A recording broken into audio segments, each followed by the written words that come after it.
నడిచినాయి. గుర్తుంది కదా, రాజీనామాల అస్త్రాలు అంతకుముందు కూడా 4-5 సార్లు వేశాడు. అప్పుడు రాజీనామా. అప్పుడు తెలుగుదేశం పార్టీ డిపాజిట్లు కోల్పోతున్న సందర్భం వరుసని, అంతకుముందే ఓడిపోయిన సందర్భం.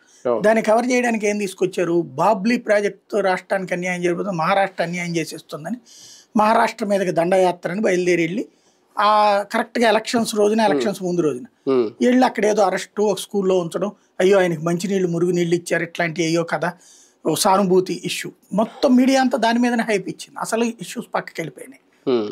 ఏం జరిగిందో బాబ్లీ కట్టేసుకున్నారు కదా. అట్లాగే కృష్ణ ఆల్మట్టి, ఆల్మట్టికి సంబంధించిన దాని వల్ల ఆల్మట్టి కడితే ఆంధ్ర నోట్లో మట్టి అన్నటువంటిది అప్పుడు ఫ్రంట్ పేజీ బ్యానర్ హెడ్డింగ్లు పెట్టింది, ఈనాడు జ్యోతి లాంటివే పెట్టినాయి.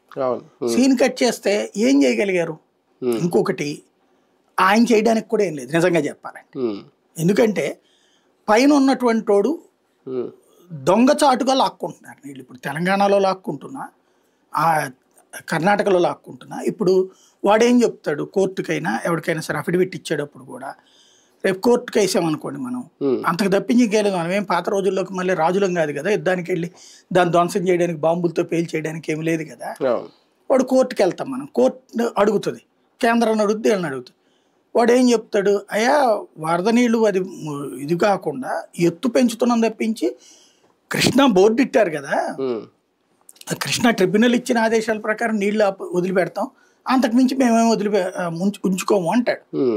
ఇంకోటి ఇప్పుడు ట్రిబ్యునల్ నడుస్తుంది కదా, బ్రిజేష్ కుమార్ ట్రిబ్యునల్ కాన్సెప్ట్కి వ్యతిరేకంగా ఇక్కడ జరిగినటువంటి దాని మీద జరుగుతుంది కదా, ఎంత మాకు కేటాయించారో అంతే వాడుకుంటాం, ఇది మేము మీకు హామీ ఇస్తున్నాం, కావాలంటే రాసి పెట్టుకోండి అని చెప్తారు కోర్టుకి.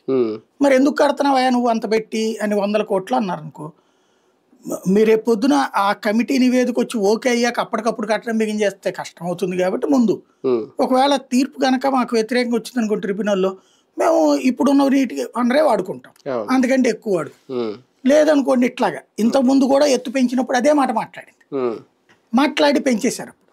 పెంచిన తర్వాత ఏం చేశారు, ఇప్పుడు ఫర్ ఎగ్జాంపుల్ ఇక్కడ నీళ్లు ఉన్నాయండి, ఇక్కడ నీళ్లు ఉన్నదప్పుడు దీనికి అనుగుణంగా ఇట్లా ప్రాజెక్టులు ఉన్నాయి, ఇక్కడ దాకా పెంచాక ఏం చేస్తారంటే